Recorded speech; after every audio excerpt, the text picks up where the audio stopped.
Alright, वारिस पठान, हाँ, पहले वहाँ वारिस चुप हो पठान, जाते हैं उसके कि बाद यूपी पे आऊंगा, सुनील साजन, धर्मवीर चौधरी और ए.के. वाजपेयी। लेकिन पहले वारिस पठान।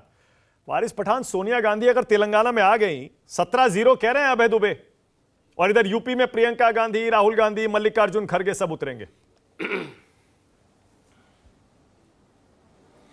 ये मानक भाई, मैं भी थोड़ा सा डायलॉग से ही शुरू करता हूँ ना। क्यों पड़े हो चक्कर में, कोई नहीं है तेलंगाना में एमआईएम की टक्कर में, ये सोच लो। हमने तो पहले भी कहा था, कोई भी आ जाए हम लड़के उसको हरा डालेंगे, हम में इतना सक्षम है, इतना तो पावर है मानक भाई।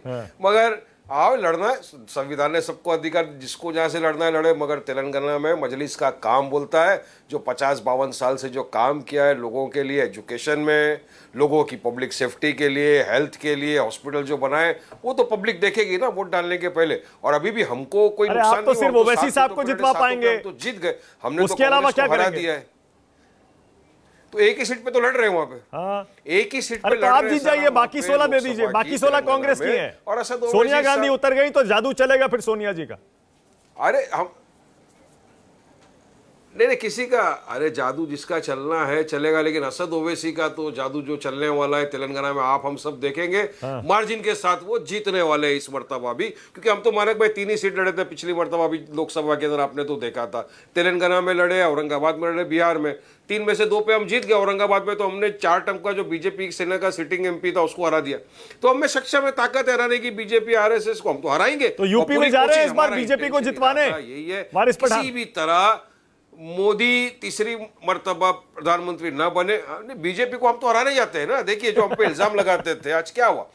आपने नीतीश कुमार का नाम लिया अभी, मानक भाई, नीतीश कुमार, अभी आपने हमने बचपन से पढ़ा है कि जो गिरगिट होता है ना, गिरगिट चैमेलियन, वो 7 रंग बदलता है। मगर यहाँ देख लीजिए 70 रंग बदल सकता है एक इंसान, वैसा भी अपने सामने देश का, और 9 टाइम के जीते हुए चीफ मिनिस्टर है। सत्ताएं बदल गई मगर 1 नंबर की कुर्सी पे वही बैठे रहे। बाहर आकर जब ज्वाइंट किए आरजेडी के साथ तो बोले एमआईएम तो बीजेपी की बी टीम है। अब क्या हो गया? आप तो जाके बीजेपी की गोद में बैठ गए, और अब तो बोले मरते दम तक नहीं जाऊंगा। पहले भी बोला था, अब कौन सी मौत का है ये तो समझ में नहीं आता अपने को भी, हिसाब किताब क्या है। मगर देश देख रहा है, दुनिया देख रही है, इनके डायलॉगबाजी से सब वाकिफ है। आप पब्लिक को धोखा देना, इनसे कोई सीखे। पब्लिक ने एक आइडियोलॉजी के हिसाब से उनको अच्छा, वोट मतलब दिया, आरजेडी के वोट सपोर्ट ले में है लिया आप इस अपनी बार जेब बिहार में। में? पूरी पब्लिक को धोखा देकर अगर नीतीश कुमार को आप गिरगिट कह रहे हैं, मतलब आरजेडी के सपोर्ट में है बिहार तो ना में। इधर का हिस्सा है। अरे कहीं गिरगिट है, कहीं मगरमच्छ है ना। हमारे 4 आदमी को तो खा गए ये लोग ना, फोड़ दिया हमारे 4 आदमी को। मानक भाई, जीते हुए हमारे एमएलए थे, हमारी पार्टी से जीते हुए थे, तो उनको तो चारों को फोड़ के ले गए ये आरजेडी। तो हमारे लिए तो मगरमच्छ गिरगिट सारे, लेकिन समंदर में तैराक हम भी है, और डूबने का हुनर हमने नहीं सीखा, तैर के नाका पार करना हमको आता है। अच्छा, तो सुनिए आगे। हाँ, तो तेलंगाना में तो 1 सीट हो गई आपकी, ठीक है। और यूपी बिहार में कितनी लड़ेंगे, कितनी जीतेंगे वारिस पठान? बराबर, उस पे विचार विमर्श चालू है, सर्वे कर रही है पार्टी, और जैसा सीटों का होगा हम लोग डिक्लेयर करेंगे, आपको पता चल जाएगा। आपके माध्यम पे तो आ ही जाएगी सब ठीक है, ओके। लेकिन लड़ेंगे, लड़ने से डेमोक्रेसी भी मजबूत होती है एक, और लोगों का समर्थन भी रहता है। मानक भाई, लोगों के पास विकल्प की तरह से एक ऑप्शन आया है एमआईएम।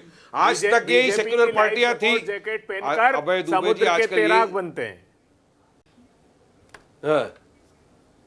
अरे अभय भाई, ये लेदर का जैकेट और गॉगल्स पहनने से अभय दुबे टॉम क्रूज नहीं बन जाता। क्यों खाली जाते हो इस चीजों के अंदर अभय दुबे जी? अरे मस्ती कर रहा हूँ, मस्ती कर रहा हूँ। वारिस भाई, दिल को देखो, चेहरा मत देखो। हमने देखा है कई चेहरों ने लूटा है। अभी वो नीतीश बाबू का चेहरा सामने आता है। नहीं, लेकिन चेहरों ने लाखों को। नहीं, वारिस पठान ऐसे मत करिए। नीतीश बाबू आपके साथ आके बैठे थे, टॉम क्रूज को आप साथ में खड़ा करके देख लीजिए, टक्कर खूब होगी। ये मैं आपसे सहमत नहीं हूं। अरे बन सकते टॉम क्रूज। नहीं, अरे साथ में मेरे को भी खड़ा कर। मानक भाई, हम भी कोई चीज है मानक भाई, ये तो वक्त और हालत ने कल्लू से कालिया बना दिया, वरना ऐसे जैकेट बहुत पहने हमने भी। ओके, सुनील साजन।